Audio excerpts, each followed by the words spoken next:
Olá pessoal, boa tarde. Eu sou a Vanessa e vim apresentar os últimos dois pontos do capítulo 2 do livro do George Agamben, Homo Sacer e o Poder Soberano e a Vida Nua. Bom, então eu trago ali uma citação do Ehring, né, em que ele vai falar que essa questão do Homo Sacer, ela vem aí de uma construção posterior à vida social, né? Ela já vem aí dos primórdios dos indo-europeus. O Ehring, ele já vinha trabalhando essas questões desde o período medieval ali. E depois veio a Agamben a trazer as suas ideias e trabalhar mais aprofundado nisso, né? E aí tem ali o conceito de paz. O conceito de paz, que seria o afastamento dos malfeitores, né? Aqueles que poderiam ser mortos por qualquer um sem que estes estivessem cometendo um homicídio, né? O bando, o abandonado, ele podia ser morto ou ele já era considerado morto.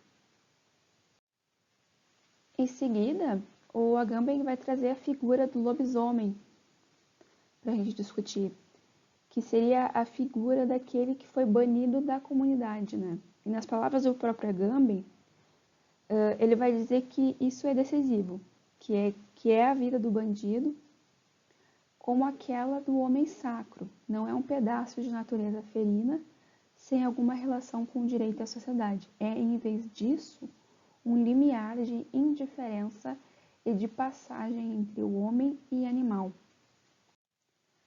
Então, a vida do lobisomem, propriamente, ela vai se assemelhar à de um homem sacro, e ela não está indiferente quanto ao direito, mas funciona como indiferente entre animal e homem. Ele habita o mundo do homem e da fera sem pertencer a nenhuma delas. Então, a soberania atua exatamente dentro desse limiar no qual a vida torna-se domínio exclusivo de outrem, no caso do soberano. Bom, então Agamben vai trazer ali que o estado de natureza hobbesiano ele não seria uma concepção pré-jurídica totalmente indiferente ao direito da cidade, mas à execução que o constitui e habita. Na verdade, o autor ele vai criticar a posição do Hobbes no que diz respeito ao estado de natureza, enfatizando que ele não é uma guerra de todos contra todos, mas sim uma condição em que cada um é para o outro vida nua e homo sacrificável, né? Todavia, o Hobbes ele vai dizer que o soberano tem sim esse direito de punir, né? E que esse seria o fundamento desse direito soberano, né? O Hobbes até vai dizer que daquele direito de punir é exercitado em todo o Estado, porque os súditos o concederam, né? E aí, trazendo essa questão do jus puniendi, então, com relação a esse jus puniendi, o Agamben vai trazer a seguinte questão. Ok, o estatuto do jus puniendi ele vai se configurar de uma maneira que, como sobrevivência do estado de natureza, que vai acontecer no próprio coração do Estado, esse vai corresponder aos súditos a faculdade de não desobedecer. Mas eles podem resistir àquela violência que estão sofrendo, né? Porque nenhum homem é obrigado a não resistir. Ele colocou a palavra pacto, que seja obrigado por pacto a não resistir à violência e, por consequência, não se pode supor que ele dê a outros o direito de pôr violência às mãos de sua pessoa. Em seguida, ele vai propor a releitura do que o Agamben colocou como um mito de fundação da cidade moderna, que são levantados por Hobbes e Rousseau, a fim de demonstrar que o estado de natureza ele é, na verdade, um estado de exceção que a cidade se apresenta, né? E ele vai afirmar também que é preciso dispensar, sem reservas, todas as representações do ato político originário ou contrato ou uma convenção que assinale de forma pontual e que defina a passagem da natureza do Estado. Bom, então Agamben ele vai dizer que a questão é mais complexa, porque fica difícil discernir o nomos e o physis, que seria a lei e a natureza com relação ao Estado. E que aí, a partir daí, o bando assumiria uma forma, teria sua forma, né? E o Estado como um todo, na questão estatal, ele não teria uma estatabilidade e ele seria reconhecido como uma pseudo-natureza. E que essa natureza, ela sempre foi vista como nomos e estado de exceção, né?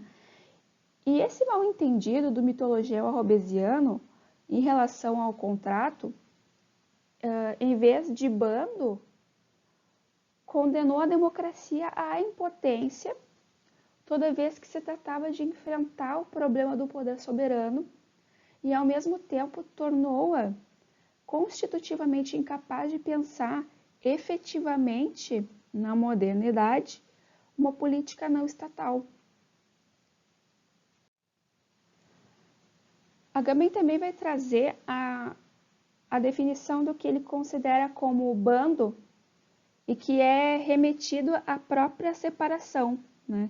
Justamente o bando é o que é posto à mercê de quem o abandona, né? Ao mesmo tempo ele é excluso e incluso, dispensado e simultaneamente capturado. E aí depois, em seguida, o Agamben também vai falar sobre essa compreensão ambígua da semântica com relação ao abandonado e ao bando, dizendo que torna-se assim compreensível a ambiguidade semântica já anteriormente registrada, pela qual em bando, abandono significam originalmente em italiano tanto à mercê de e bandido significa tanto excluído, banido, quanto aberto a todos, livre. É interessante ressaltar que essa ambiguidade ela não se trata só de uma questão semântica da palavra, das palavras, mas também da sua relação. Do mesmo modo que o abandonado seja tido como um excluído da sociedade, ele sempre vai pertencer ao bando, né? Já que o simples fato de ter sido abandonado não indica que ele desapareceu. E o Agamben vai abordar que o bando é propriamente a força que liga os dois pontos, os dois polos de exceção soberana, que seria a vida nua e o poder, o homo sacer e o soberano, né? É essa relação dos dois lados. E que essa estrutura de bando é que a gente deveria aprender a reconhecer nas relações políticas e nos espaços públicos que a gente vive. Bom, passando para o subtítulo limiar, Agamben vai trazer a perspectiva de Bataille, Georges Bataille, que era um filósofo que tratava questões sobre erotismo, religião, feitiçaria, e acreditava na relação da soberania colhida na dimensão externa da morte, ao contrário do que o Agamben propõe, né? Que é falar sobre essa relação direta do homo sacer com o poder soberano, né? E essas políticas de morte. Depois ele vai trazer outro filósofo, o Jean Nancy, que vai trazer a questão do conceito de existência insacrificável, que, todavia, o Agamben vai referir que o conceito de insacrificável é insuficiente para decifrar a violência que está em questão na biopolítica moderna, pois o Homo sacer ele é de fato insacrificável e, todavia, ele pode ser morto por qualquer pessoa. Inclusive, Agamben refere que hoje em dia a violência está diante dos nossos olhos de uma forma muito escrachada, é uma violência sem precedentes. E mais precisamente nas formas mais profanas e banais, né? Ele até usou um exemplo do Lascelles, que ele fala: o nosso tempo é em que o weekend de feriado produz mais vítimas nas autoestradas da Europa do que uma campanha bélica. Ou seja, ilustrando o quão banal está a violência que nós estamos vivendo hoje em dia. Bom, e para finalizar esse capítulo, o Agamben ele vai trazer a seguinte colocação: se é verdadeiro que a figura que nosso tempo nos propõe é aquela de uma vida insacrificável e que tornou-se matável em uma proporção inaudita, então a vida nua do Homo sacer nos diz respeito de modo particular. Se hoje não existe mais uma figura pré-determinável do homem sagrado, é porque talvez somos todos virtualmente homens sagrados.